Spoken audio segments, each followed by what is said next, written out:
Good morning. Welcome to Choices Podcast. You got Carcass and me at Choices Podcast. You can find us at choicespodcastofficial.com. We ask you to go on YouTube and just Google Choices. You can find us, and please subscribe as we're trying to grow and we're trying to make better choices. I'm glad to tell you that I, as a lawyer, as a person, as part of your community, I am growing with the things that we're doing on this podcast. But thank you for sharing your Thursday morning with us and getting started. I'm going to try to make it heart-filled. So is Carcass. Good morning, Carcass. Morning. How are you, sir? Good. I'm doing good. We got a great guest today, Randy Grimes. He also played at Tampa Bay. He's an interventionist. You're going, what is an interventionist? We're going to teach you today what an interventionist is. And you know that my passion's with recovery. I like to help people, and we're going to enjoy it. And Carcass is going to start us off with a song. Carcass. Okay, I got you covered on that. And this one fits perfectly. This is Amazing by Aerosmith. Okay, 1993. Ooh. I kept the right ones out and let the wrong ones in. Mhm. Had an angel of mercy to see me through all my sins. There were times in my life when I was going insane, trying to walk through the pain. Then I lost a grip and hit the floor. Yeah, I thought I could leave, but I couldn't get out the door. I was so sick and tired of lying a lie. I was wishing that I would just die. It's amazing that with a blink of an eye, you finally see the light. Oh, it's amazing when the moment arrives that you know you'll be all right. Yeah, it's amazing, and I'm saying a prayer for the desperate hearts tonight. How about that? Dude, that's back before Tyler got sober, too. No, this was right after they got sober. Oh. This was off of well, and it goes on to say, the one's last shot's a permanent vacation. And how are you going to fly with broken wings? Life's a journey, not a destination. And I just can't tell you, and I can't tell you just what tomorrow brings. So you got to crawl before you learn to walk. And I just couldn't listen to all the righteous talk. Well, I was out on the street trying to survive, scratching to stay alive. And then in a blink of an eye, and it goes through the chorus again, you finally see the light. So, Man. yeah, I think they were seeing that was from the album Permanent Vacation when, and they were talking about death. I mean, they were sitting on the doorstep, all those guys. Yeah, dude, all those guys were heavy into the heroin, anything. Anything they could get their hands on, back in the 70s and 80s, it was all about pills and coke and heroin, and now they've got designer stuff that's just spin-offs of all that garbage. And anyway, I used to think that Aerosmith was better before they were sober, but they're certainly lyrically more poignant after they got sober, for sure. Yeah. So I think it's a killer band. I think they're all very talented. Yep. Anyways, our guest today is Randy Grimes. Can we bring Randy in, Mark? Poof. Hey, There Randy. Hey, Good morning. Here. Hey, I'm glad you're here. Randy is in recovery. He's a recovery advocate. Yes. And he's an interventionist. Tell us what an interventionist is, Randy. Well, people don't just wake up one day and decide to be sober. Sometimes it takes a little help, And the one thing that all alcoholics are consequences, and sometimes, to get somebody in a safe environment, where they can have a medical detox and really dive down and figure out why that person does what they do with the professional therapist. And that's kind of my job, is to help them along the way. You know what I mean? And It takes a lot of work by the family. I ask families to do a lot of hard things, but there are all things that say it's like, and it's on its own. the old saying, nothing changes if nothing changes. I can't say that enough to families. You've got to change something. And that's pretty much what an intervention is. Yeah, that is a life or death situation. I don't know how many times I've told somebody. I did last week. I was out in California doing one. I don't do a lot of interventions, but if it's kids, I will. I had a kid, and it was like, dude, you're either going to live or you're going to die. And you really got to tell somebody that sometime and look at them right in the eye and go, dude, you're going to be dead, But and a lot of times it's the family that needs the training. It's the family that needs that discussion. They've gone so long and just given in every time that they're the ones that need most of the work before the intervention. It's hard to tell a family, isn't it, Randy, you need to let this kid sleep in the park a few more nights by the statute. And they go, oh, no, I can't have my son sleeping in the park by a statute and be homeless. Oh, my God. No, we got to do it. Just let him be there. And it's funny because when a kid tries to leverage with me that, oh, here's what I'm willing to do, here's what I'm not willing to do. I'm like, dude, what leverage you got? Last time I saw you, you're sleeping by a statute in the park.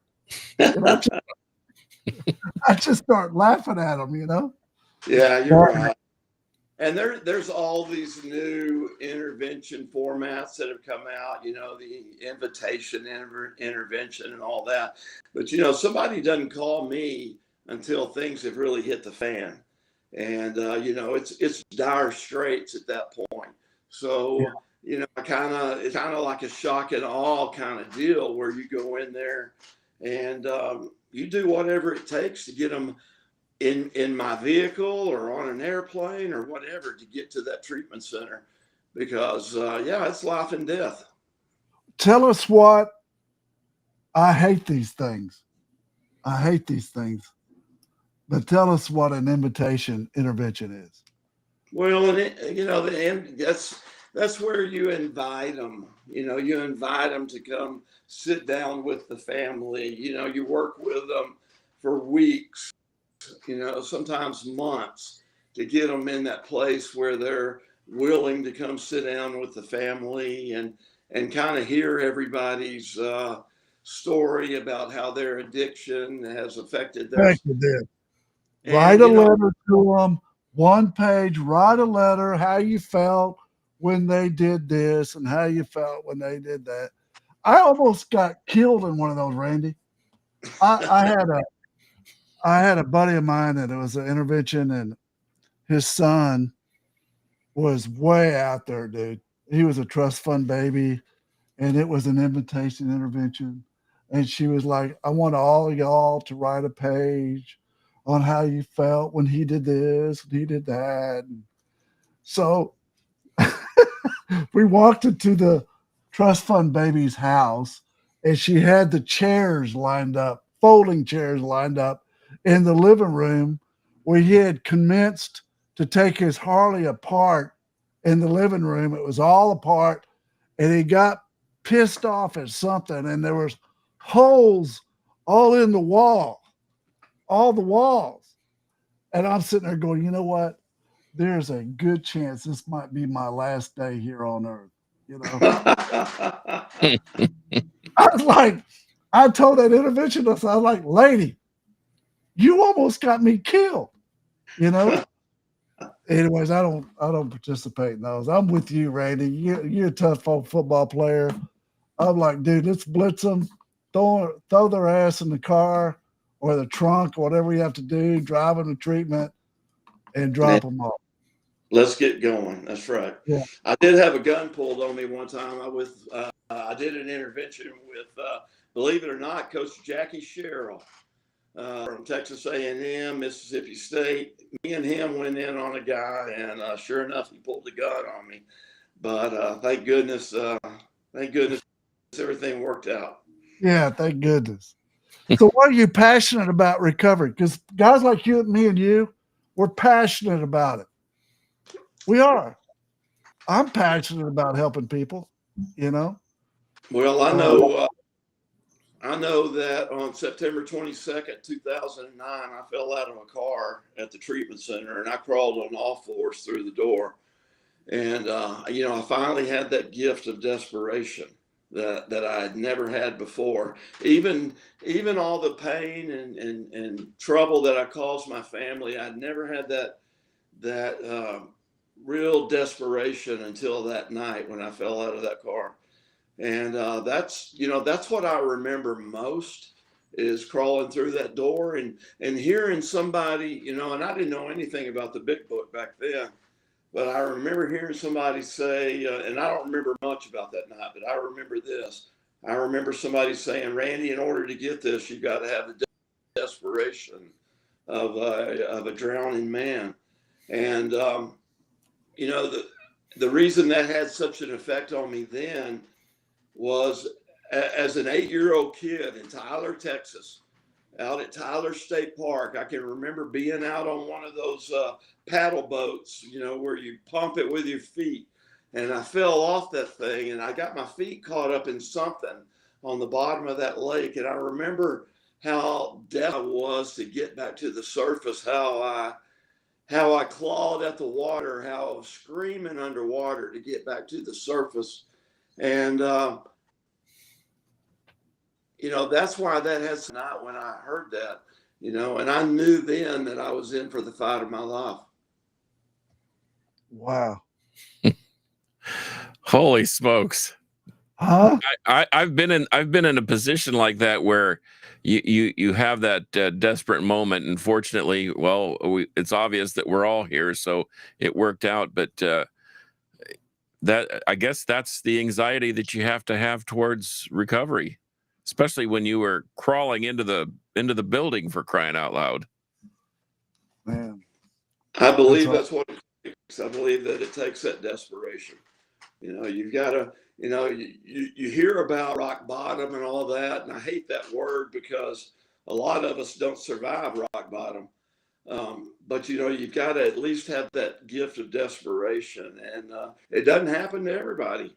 It happens to a few fortunate ones, but it doesn't happen to everybody, unfortunately. wow. So how your road to recovery, how's it been?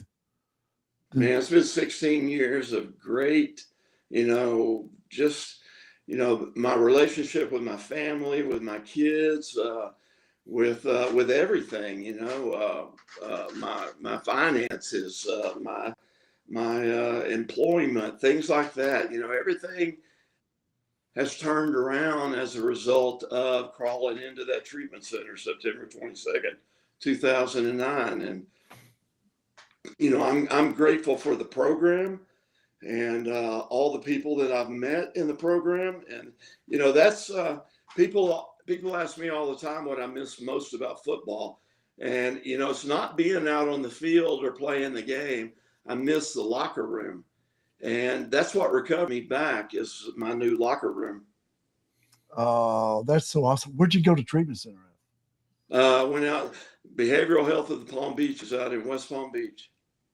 Oh, wow. So you went fancy. That sounds fancy. Well, it's fancy or not, it worked. Fancy or not. That's right. So tell us about the pressures on and off the football field. How'd that work? Yeah, well, I was that guy willing to do whatever I had to stay out on the field. I didn't want to get that reputation of always missing practice or always in the training room or always on the injury report. So I was that guy who was willing to do what I had to stay out on the field. And, that meant getting into the drug safe and getting all the opiates that I wanted and getting all the benzos that I wanted and anything that I needed to stay out on the field and to play through that pain. And, I was willing to do that to Well, let me say this: the ways that I justified it were, I wanted to feed my family. I wanted that next big contract. I wanted to be all pro. I didn't want to miss any practices because if I wasn't out there, somebody else was going to be in my spot. So, those are ways that I justified taking the handfuls of opiates every day and the handfuls of benzos at night to get to sleep and to play and to practice through the injuries. And, I played in an era where we used to beat the hell out of each other all week long. It's not like it is now where they never put it's quicker now. Yeah, we used to practice against each other and beat the hell out of each other all week long in that Tampa heat. And hopefully there was enough left in the tank to play on Sundays. But that was the coaching mentality back then. If you don't practice hard, you're not going to play hard. So a lot of the injuries that we got back then were against our own guys in practice. And I never understood that. But of course, I always did it because that's the way it was back then. Wow. And you played in the trenches, right? You were an offensive lineman or a? Yeah, I was a center. I was in the trenches. Okay. And who what did you play for? John McKay, or was that after his time? No, yeah, McKay drafted me. I played for 5 different head coaches in 10 years and 6 different offensive line coaches. Probably had 10 or 12 different quarterbacks get up underneath me in those 10 years. And, we were the Tampa Bay Bucks in the 80s and early 90s were a revolving door of coaches, players, front office people. The only consistent thing about that era was Randy Grimes at center. I seemed to survive every one of those changes. Wow. That's commendable. I just hate, I hate the fact that owners treat their players a lot of times like racehorses. Let them run. They get hurt, next. I just hate that about the game. A lot of that's changed with the last couple of collective bargaining agreements. The players union has gotten more control and authority over that. They don't, back when I played, the concussion protocol was how many fingers am I holding up, and now it's a more, more in depth and detailed, and, they've got a certain amount of time they have to sit out. So, things are changing. They don't practice as hard as they used to. So there's less injuries in practice, and guys are having longer careers as a result of it. Do you think that teams are doing enough to protect the mental health and sobriety of players? No. I know a few years ago that they put a therapist in every clubhouse, okay, around the league. But guys don't want to be seen knocking on that door. I've seen these therapists that sit by themselves at lunch at the clubhouse dining room because nobody wants to be seen sitting with them. So there's that stigma that goes along with, having to go in, knocking on that door or sitting with that guy and talking to him. And players don't want to be labeled that. What changes do you think that they can make, Randy, to make it more inviting, more efficient to help kids? Maybe having some ex-players that have struggled through the things that they're going through, people that they can relate to. Maybe having off location places where they can go and meet with these people. But guys are struggling. There's a lot of guys out there. And if it's not substance abuse, it's mental health issues. Look what happened with Cowboys.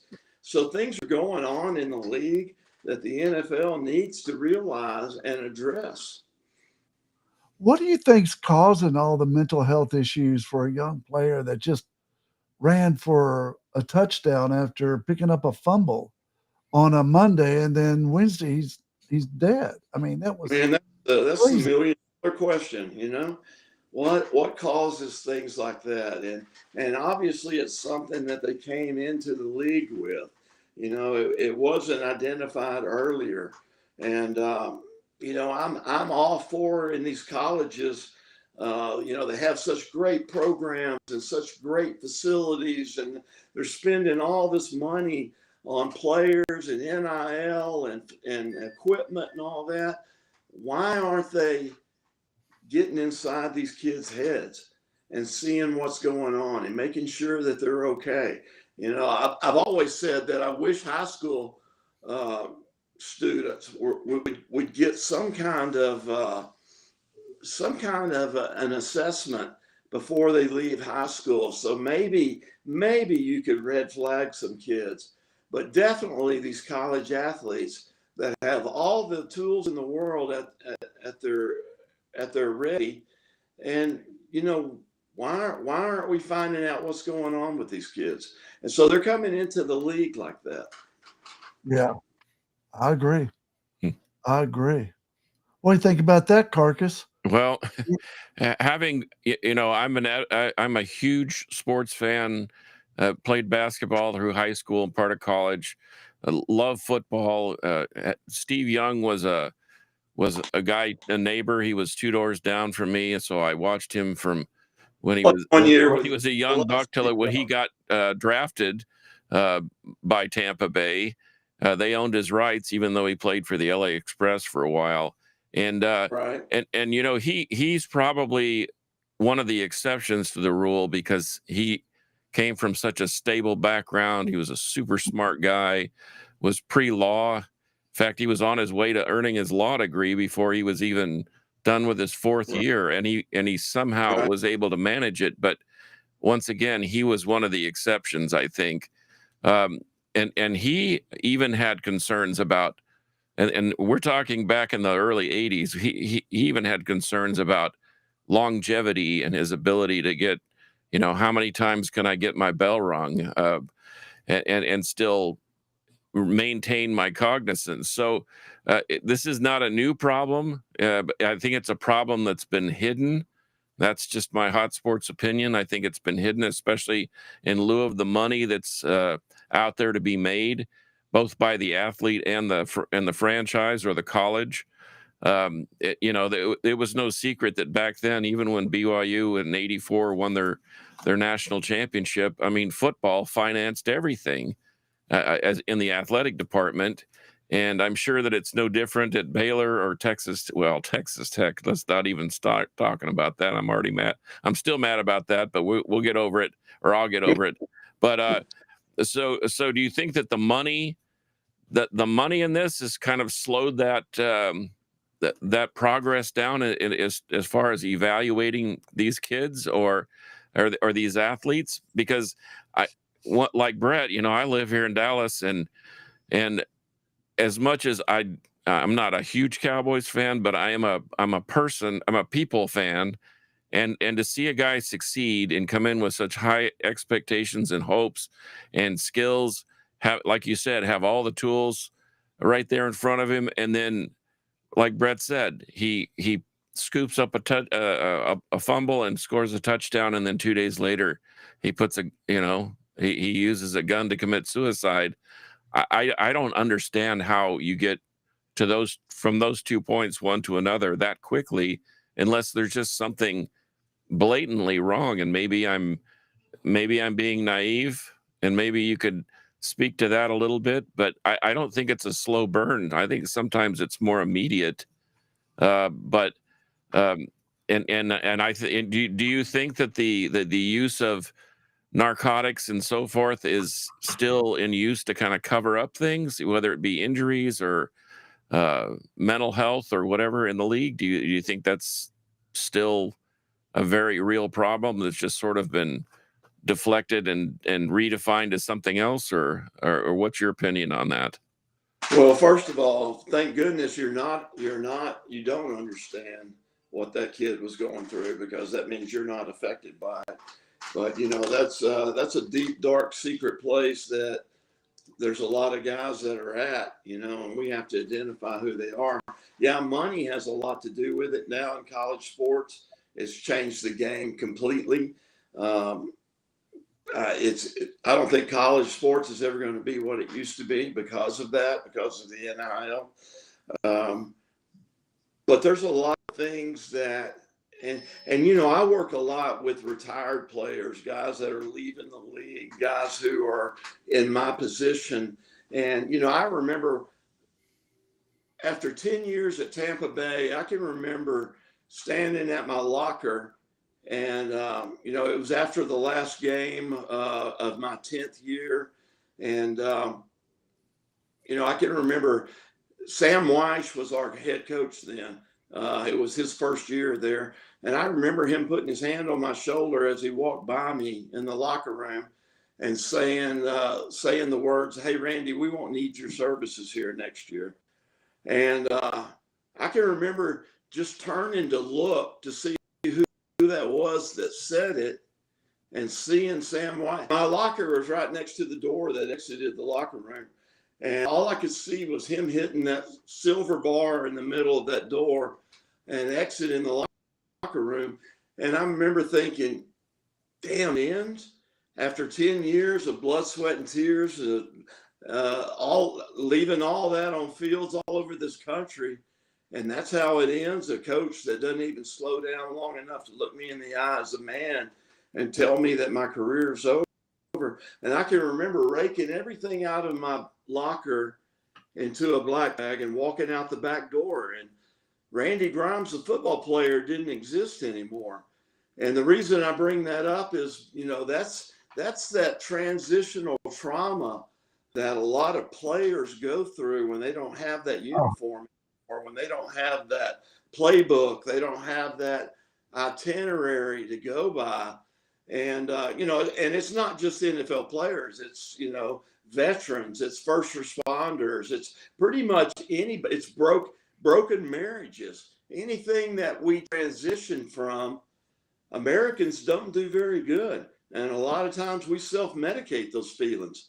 And, but a lot of the players that I deal with, and it doesn't matter if it's NFL, MLB, if it's NHL or Jockey's Guild or NASCAR, when they don't have that uniform anymore, that identity, then they self-medicate that. Well, I never heard the term transitional trauma. I love that. And that's not clinical. That's mine. Oh no, that's Randy Grimes. That's right. Yeah, that's a Randy saying. But I love it. That's what it is. You're on the high, the natural high, and doing really cool stuff, and all of a sudden it's gone, right? Well, you know what? Now that I think about it, I retired in February. I took an early retirement. I was in the landscape business for 40 plus years. I worked for a solid company. In fact, Putt Schote, who was played in the World Football League and the USFL, and played for the Packers for a few years. He was at SMU, had some huge success there.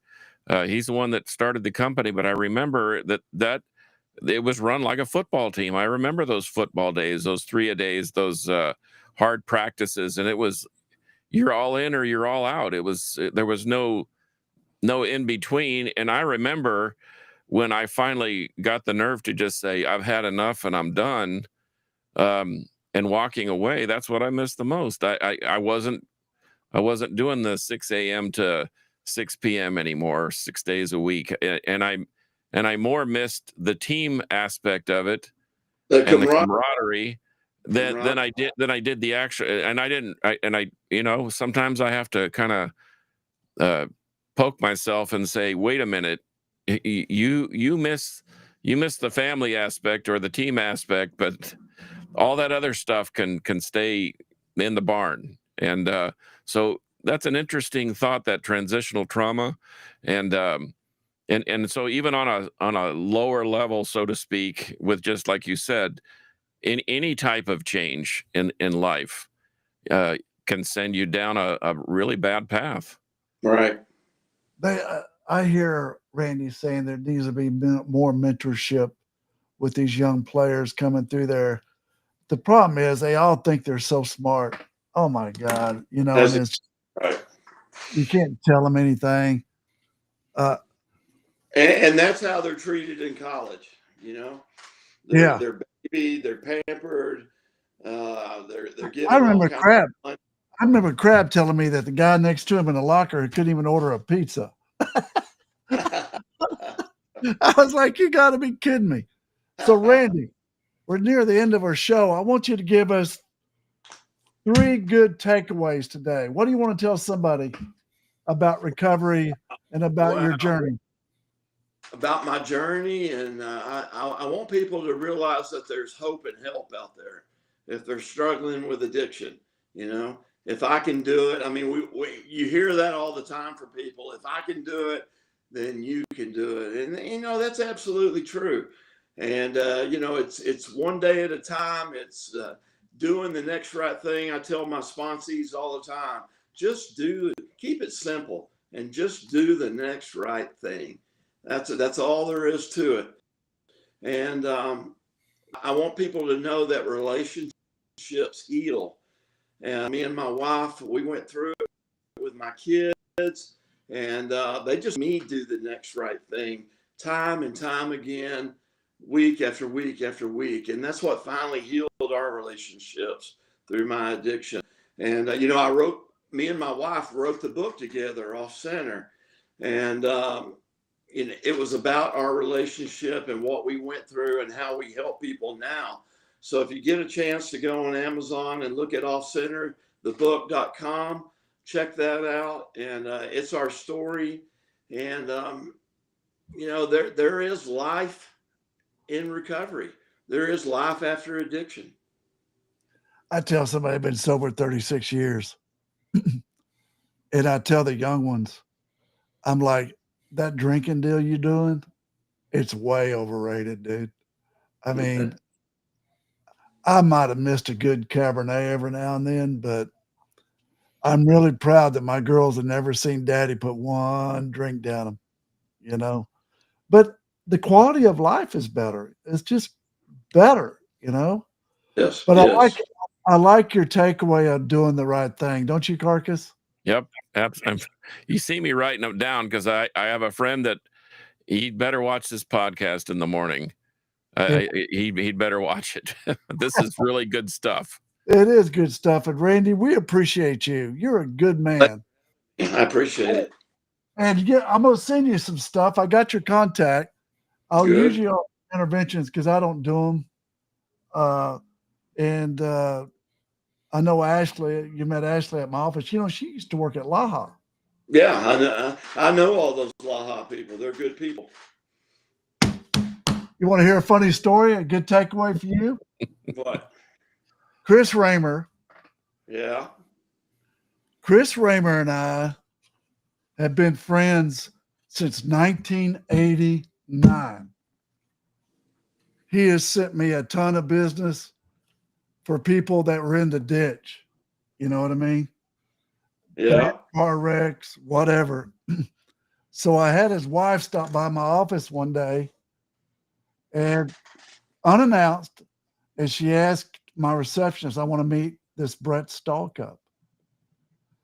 And I went out there and I met her, and she goes, I just wanted to make sure that you really exist. I go, I do. I know that me and your husband, Raymer, and I would kill for each other. We've never met face to face, ever. Oh, Isn't that crazy? that's We crazy. respect each other's work. We respect each other's opinions. We respect each other's expertise. I've hired him on cases. He's hired me, and we've never met face to face. That's crazy. That's great. Isn't that great? Well, Randy, thank you so much. We love you, man. Hey, I love thank you. you. Let's do it again sometime. Thank you for reminding me to do the right thing. You're awesome. Have a good night. Yeah. Have a good night. Here. Take care. Thanks, Randy.